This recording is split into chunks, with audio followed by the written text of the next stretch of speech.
مولانا فضل الرحمان صاحب مولانا فضل الرحمان صاحب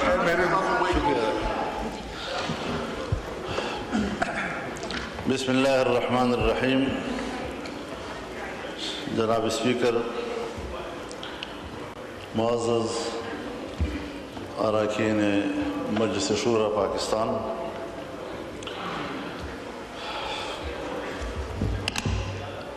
پارلیمنٹ ایک ایسا فورم ہے جہاں پر ہم باہمی بیٹھ کر کچھ معاملات مشاورت کے ساتھ طے کرتے ہیں، اور جب ہم کہتے ہیں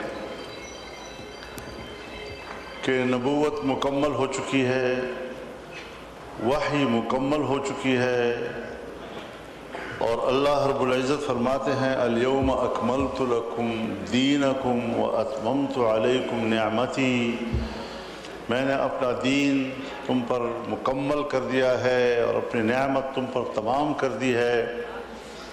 اس کے بعد ایک ہی چیز قیامت تک کے لیے زندہ ہے، اور وہ ہے شورا. کہ اگر کوئی ایسی نئی چیز آئے، نیا مسئلہ سامنے آئے،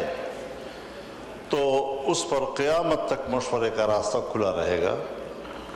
اور جب مشورے کا تصور آتا ہے تو پھر وہاں ظاہر ہے کہ اس میں اجتہاد بھی ہوتا ہے، رائے بھی بنائی جاتی ہے. اور جب ہمارا ملک مشترک ہے، ہمارے ملک کا آئین ہمارا مشترک ہے، قانون ہمارا مشترک ہے، اور آئین و قانون کا احترام ہم سب کے اوپر برابر کا، یعنی ایک اس کا احترام واجب ہے، تو یہ اچھی بات ہوتی ہے کہ کوئی آئینی ترمیم آئے تو اس پر مشاورت ہو، کوشش کی جائے کہ آئین متنازع نہ ہو، سب کو آن بورڈ لیا جائے، سب سے بات چیت کی جائے، ان کا اوپینین لیا جائے. پھر اس کے بعد ایوان کی مرضی ہے، اس کی اکثریت جو فیصلہ کرے یا 2/3 اکثریت جو فیصلہ کرے اس کا سب احترام بھی کرتے ہیں اور اس کو قبول بھی کرتے ہیں. لیکن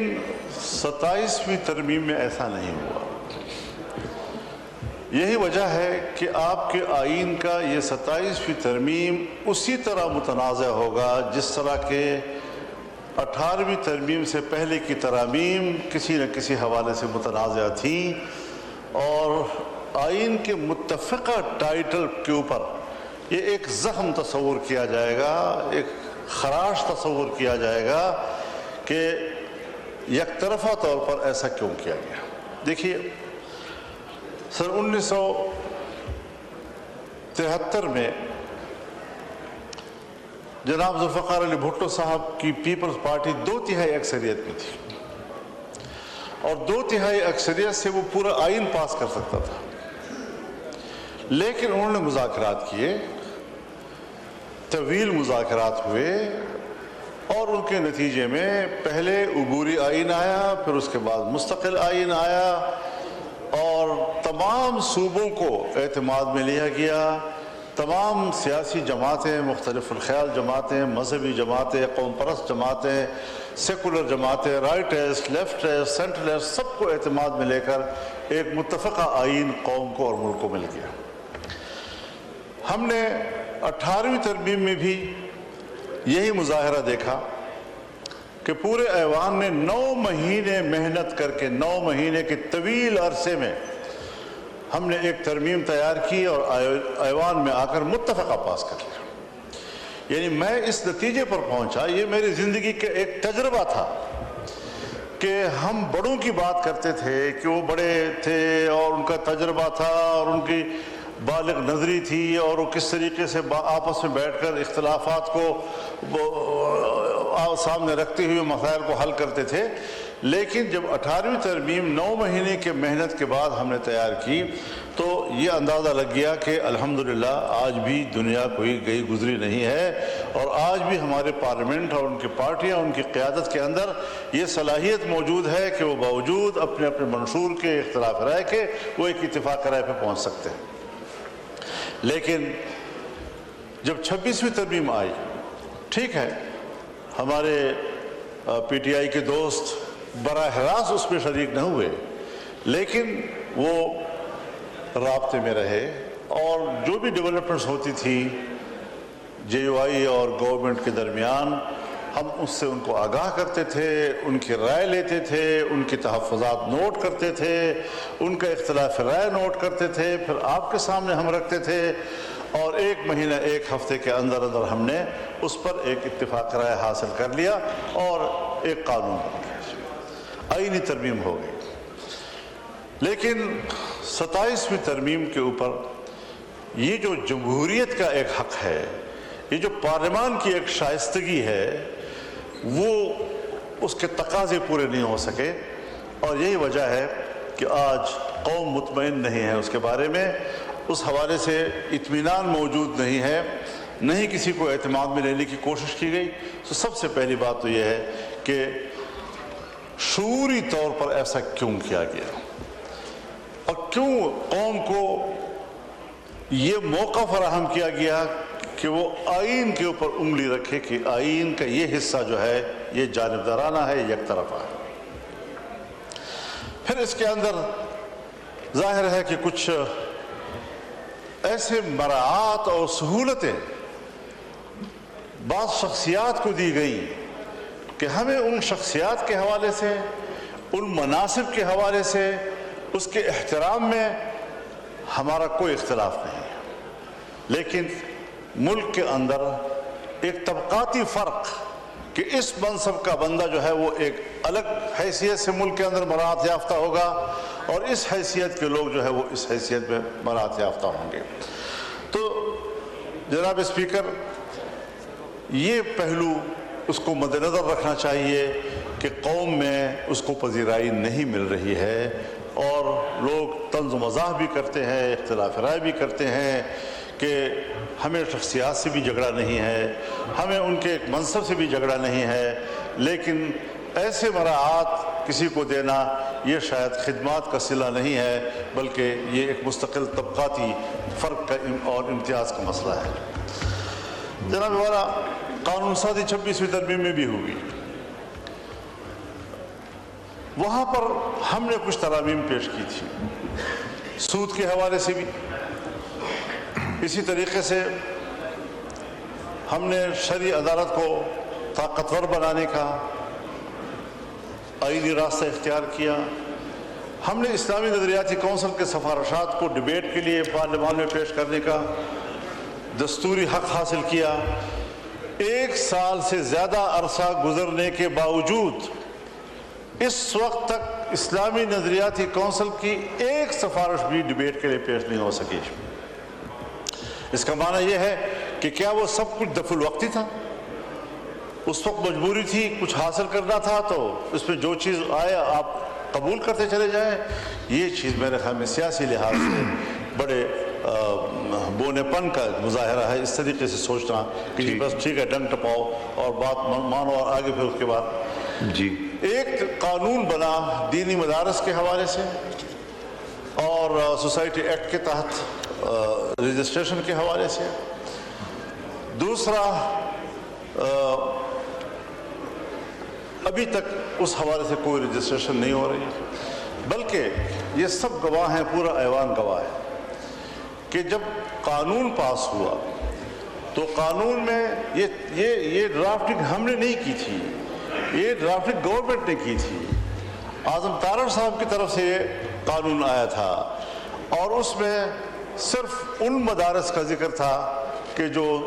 1860 کی سوسائٹی ایکٹ کے تحت رجسٹر ہونا چاہتے ہیں۔ جی ٹھیک ہے۔ لیکن کچھ اور تنظیمیں تھیں کہ جو وزارت تعلیم کے تحت ایک جو ڈائریکٹریٹ ہے اس میں اس کو ضمناً ایک اختیار دیا گیا۔ جی ٹھیک ہے۔ آج ہمارے ڈپٹی کمشنرز، ہمارے انتظامیہ، خاص طور پر پنجاب میں ٹھیک ہے، علماء کرام کے ہاتھ مروڑ کر انہیں کہتے ہیں کہ آپ نے وزارت تعلیم کے تحت جانا ہے، حالانکہ وہ چیخ چیخ کر کہتا ہے کہ نہیں۔ اور پھر اگر وہاں جاتا ہے تو پھر مدرسہ بھی ٹھیک ہے، پھر رجسٹریشن بھی ہو جاتی ہے، پھر اکاؤنٹ بھی کھل جاتے ہیں، اور اگر دوسری سائٹ پر وہ رجسٹریشن کرانا چاہتا ہے تو اس کے لیے رکاوٹیں پیدا کی جاتی ہیں۔ مولانا صاحب اجازت دیجیے تاکہ ایجنڈا کافی ہے اور میں میرے سے کوئی زیادہ دیر بیٹھا نہیں جا کچھ رہا۔ چیزیں میں کچھ چیزیں تھوڑی سی ریکارڈ پہ لانا چاہتا ہوں، لمبی چوڑی میں تقریر کرنے کا ارادہ نہیں ہے۔ آج جو قانون سازیاں ہوئی ہیں اس حوالے سے ذرا آپ سوچیں بھی کہ اگر 18 سال سے کم عمر کو آپ آئین کے مطابق یا قانون کے مطابق اس کو بالغ تصور نہیں کرتے تو معاشرے میں کتنی پیچیدگیاں آتی ہیں، اور آپ نے 18 سال سے پہلے کے نکاح کو، شرعی نکاح کو، اس کو جنسی زیادتی سے تعبیر کیا ہے، آپ نے اس کی سزا زنا بالجبر کی تجویز کی ہے۔ آپ مجھے بتائیں کہ ایک طرف آپ ان کو جنسی زیادتی بھی کہیں، ایک طرف آپ ان کو زنا بالجبر سے بھی تعبیر کریں، اور دوسری طرف آپ یہ بھی کہیں کہ اگر بچے پیدا ہو گئے تو وہ جائز ہوں گے اور اس کی کفارت۔ مولانا صاحب ایجنڈا بہت بڑا ہے، پلیز تو ایک تو یہ مہربانی کیجئے وائنڈ اپ کر لیں۔ دوسری چیزیں جو ٹرانسجینڈر کے حوالے سے ہیں، حضرت یہ چیزیں اسلامی نظریاتی کونسل مسترد کر چکی ہے، شرعی عدالت مسترد کر چکی ہے۔ جب ہمارے وہ ادارے جس کی حیثیت یا عدالت کی ہے یا ہمارا آئینی ادارہ جو سفارشات پیش کرتا ہے، وہ سب اس پر متفق ہیں کہ اس قسم کے اقدامات جو ہیں وہ غیر شرعی ہیں، قرآن و سنت کے منافی ہیں، تو آپ نے اغراض و مقاصد میں لکھا ہے کہ یہ اقوام متحدہ کے منشور کا تقاضا ہے، ٹھیک ہے، یا ان کے مطالبات کا تقاضا ہے۔ کیا آپ نے اقوام متحدہ کے منشور اور اس کے آئین اور انسانی حقوق کا حلف اٹھایا ہے، یا آپ نے اس آئین کا حلف اٹھایا ہے جس آئین کے تحت آپ قرآن و سنت کے تابع قانون سازی کے پابند ہیں، اس کے خلاف نہ کرنے کے آپ پابند ہیں؟ اس حوالے سے ذرا اپنا امتحان لیجئے، اور جو غلطیاں آپ لوگ کر رہے ہیں، نوٹ کریں، یہ چیزیں یہاں تو کہتے ہیں کہ میں اللہ کو جواب دینا ہے، اللہ کو جواب دینے والے کام تو آپ کر چکے ہیں، ٹھیک ہے، تو اس کا کون سا جواز ہے، کون سی شریعت ہے کہ جس کے تحت آپ ایسے کام کر رہے ہیں، اور پھر اس کے ہمیں سزائیں بھی دی جاتی ہیں کہ آپ مخالفت کیوں کر رہے ہیں، آپ یہ کیوں کر رہے ہیں؟ میں جائز مخالفت کرتا ہوں، میں جذباتی مخالفت نہیں کرتا، میں صرف پوائنٹ سکورنگ کی باتیں نہیں کیا کرتا، میں اس ایوان کو توجہ دلانا چاہتا ہوں کہ آپ نے یہ غلطیاں کی ہیں، اس کو آپ ریموو کریں،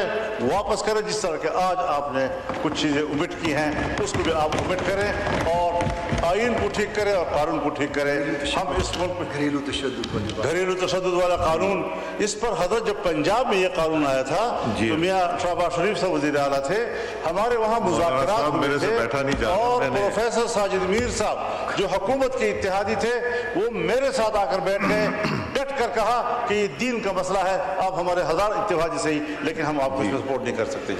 تو اس قسم کی چیزیں آج جائز ہو گئی، اس زمانے میں آپ نے مجھ سے اتفاق کیا کہ نہیں ہوگا، لیکن آج وہ سب کچھ جو مغرب چاہتا ہے، جو مغرب کی خواہشات ہیں، ہم اس کی پیروی کر رہے ہیں۔ چنانچہ ایک رسول اللہ صلی اللہ علیہ وسلم کی حدیث آپ کو بتاتا ہوں، آپ نے فرمایا لَتَتَّبِعُنَّ سُنَنَ مَنْ قَبْلَكُمْ شِبْرًا بِشِبْرٍ وَذِرَاعًا بِذِرَاعٍ حَتَّى لَوْ دَخَلُوا جُحْرَ ضَبٍّ تَبِعْتُمُوهُ قَالُوا يَا رسول اللہ الْيَهُودَ وَالنَّصَارَى قَالَ فَمَنْ۔ ایک زمانہ آئے گا جب تم بالشت اور قدم قدم پچھلی امتوں کی پیروی اس طرح کرو گے کہ اگر وہ گوہ کی غار میں گھسنے لگے تو آپ وہاں بھی ان کے پیچھے پیروی کرتے رہیں گے۔ صحابہ کرام نے عرض کیا یا رسول اللہ ہم یہود و نصارہ کی پیروی کریں گے؟ آپ نے فرمایا پھر اور کون ہو سکتے ہیں؟ آج آپ مغرب یہود و نصارہ کی پیروی کرتے نظر آ رہے ہیں، اور یہ مسلمان قوم 25 کروڑ پاکستانی مسلمان قوم کے شاعر نشان نہیں ہے۔ ذرا اس حوالے سے ہمارے چہرے کو خدا کے سامنے پیش ہونے کے قابل بنا دیں۔